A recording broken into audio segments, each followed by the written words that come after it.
Ambulance, fire brigade, police car વગેરેના સાયરનનો અવાજ સાંભળી બેબાકળો ઉઠી નાઇટ ગ્રાઉન્ડ પહેરી સિક્યોરિટી સિસ્ટમ બંધ કરી ઘરની બહાર આવી જોયું તો બાજુના પડોશી મહેશભાઈના ઘરમાં જબરી આગ જોઈ. ફાયર હાઇડ્રન્ટમાંથી પૂરાજોશ સાથે પાણીનો મારો ચાલુ હતો. ફાયર પ્રૂફ ડ્રેસ પહેરેલા ડિપાર્ટમેન્ટના માણસો ઘરમાં જઈ સભ્યોને બચાવવા પૂરી કોશિશ કરી રહ્યા હતા. અફસોસ, ઘરમાંથી એક પછી એક 3 લાશ એમ્બ્યુલન્સમાં મૂકતા જોઈ કડકડતી ઠંડીમાં ઉષ્ણતા ભર્યા આંસુથી ગાલ દાઝ્યાની લાગણી અનુભવી. વર્ષો જૂના પડોશી મિત્ર મહેશભાઈ, મંજુબેન અને દીકરા માનવનું આવું કરુણ મોત. કેટલીય વખત મારા યાર્ડમાં ફૂલના છોડ રોપવા માનવે મને મદદ કરી છે. મહેશભાઈ મારી માંદગીમાં ડોક્ટરને ત્યાં જવા રાઈડ આપી છે. રસોઈના શોખીન મંજુલાબેન કોઈ સરસ વાનગી બનાવી હોય તો ઘેર આવી આપી જાય. એકાએક શું થયું હશે? ઘરમાં આગ લાગી હશે ત્યારે સ્મોક ડિટેક્ટર નહીં વાગ્યું હોય, સિક્યોરિટી સિસ્ટમ કામ નહીં કરી હોય. એ તો ઓટોમેટિક પોલીસ અને ફાયર ડિપાર્ટમેન્ટને જાણ કરી દે. હા, કદાચ એથી જ તો ફાયર ડિપાર્ટમેન્ટ, પોલીસ અહીં જલ્દી આવી પહોંચી. લિંકન સબ ડિવિઝનના સૌ રહેવાસીના મોઢા પર ઉદાસીનતા હતી. બીજે જ દિવસે ટી.વી. પર સમાચાર જાણવા મળ્યા કે આગ ઇરાદાપૂર્વક લગાવવામાં આવી હતી. પુત્ર માનવની લાશ રસોડામાંથી મળી અને સાથોસાથ ગેસ કે પેટ્રોલનો ડબ્બો પણ. પોલીસે આગળ તપાસ આદરતા જાણવા મળ્યું કે વોલમાર્ટ સ્ટોરમાં માનવ રાત્રે 2 વાગે ગેસ કેન સાથે લાઈવ વિડીયોમાં જોવા મળ્યો. પોલીસનું માનવું છે કે માનવ ઘેર જઈ બેડરૂમમાં ગેસ પેટ્રોલ છાંટી ઘરમાં બધે છાંટતા રસોડા સુધી આવ્યો હશે અને આગ લગાડી રસોડાની બારીમાંથી છટકી જવાનો ઈરાદો હશે, પણ આગ એટલી ઝડપી વધી હશે કે તે પણ છટકી ના શક્યો. શું મા બાપને બાળી ઇન્સ્યોરન્સના લાખો ડોલર મેળવવાના આવો મેલો ઈરાદો દીકરો કરી શકે? જે મા બાપે 17 વર્ષ પહેલા અનાથ માનવને ભારત જઈ એડાપ્ટ ગોદે લીધેલ કરેલ તે વખત માનવની ઉંમર માંડ 3 મહિનાની હશે. અમેરિકામાં જ્યારે લાવ્યા ત્યારે એક ભવ્ય પાર્ટી જેમાં 500થી પણ વધારે મહેમાનો આમંત્રિત કરેલ. માનવની સંભાળ અને દેખરેખ રાખવા મંજુલાબેન નોકરી છોડી દીધી. મહેશભાઈ એક કંપનીમાં ડિરેક્ટરની પોસ્ટ પર હતા. એથી આર્થિક દ્રષ્ટિએ સદ્ધર, એથી માનવ બહુ જ લાડકોડમાં ઉછરેલ. મંજુલાબેન પાસે પણ માસ્ટર ડિગ્રી હતી. માનવને હોમવર્કેમાં, તેના સ્કૂલ પ્રોજેક્ટમાં તેમજ ગણિત સાયન્સ વગેરેમાં મમ્મીની સહાય બહુ જ મળી રહેતી. પરીક્ષામાં બધા વિષયમાં A ગ્રેડ માર્કસ લાવતો. ક્લાસમાં સૌથી હોશિયાર માનવ ટીચરનો માનીતો સ્ટુડન્ટ ગણાતો. 6.5 ફૂટનો માનવ બાસ્કેટબોલમાં દરેક ગેમ રમત ઓછામાં ઓછા 12 પોઈન્ટ તો કરે જ.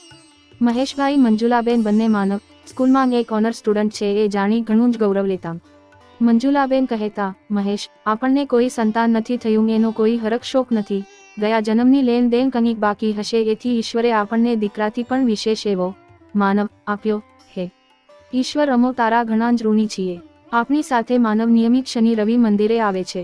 મારી બહેનપણી નેહા કહેતી હતી કે તમારો માનવ તો બહુ જ સુંદર પ્રાર્થના ગાય છે, અવાજ પણ એટલો સુંદર છે, તબલા પણ ઘણા જ સારા વગાડે છે.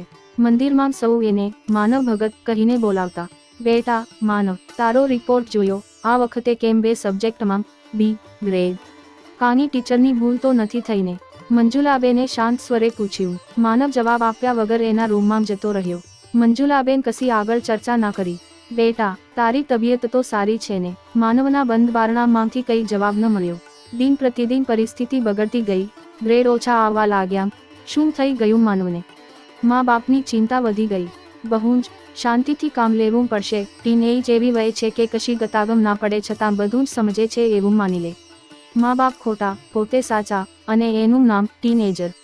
સ્કૂલના ટીચરે વિધાન કર્યું, ચિંતા ન કરતા મિસ્ટર મહેશ, હું એને સમજાવીશ. ખરાબ શોબતના સંઘને બેહુદો રંગ લાગતા ક્યાં વાર લાગે. માનવ, માઇક અને જેશનની ગેંગ ટોળીનો ભોગ બન્યો હતો. કશું સમજવા તૈયાર જ નહોતો. નશો કરી ઘેર આવ્યો. ડ્રંક પીધેલ હતો. મહેશભાઈ ગુસ્સે થઈ કહ્યું, તારી કાર પણ લઈ લઉં છું, તારી હાથ ખર્ચી બંધ, જ્યાં સુધી તું ખરાબ શોબત અને ડ્રિંક પીવાનું છોડીશ નહીં. માનવ ગુસ્સે થઈ ગાળ બોલી એના રૂમમાં જતો રહ્યો. મોડી રાત સુધી માઇક સાથે વાતો કરી.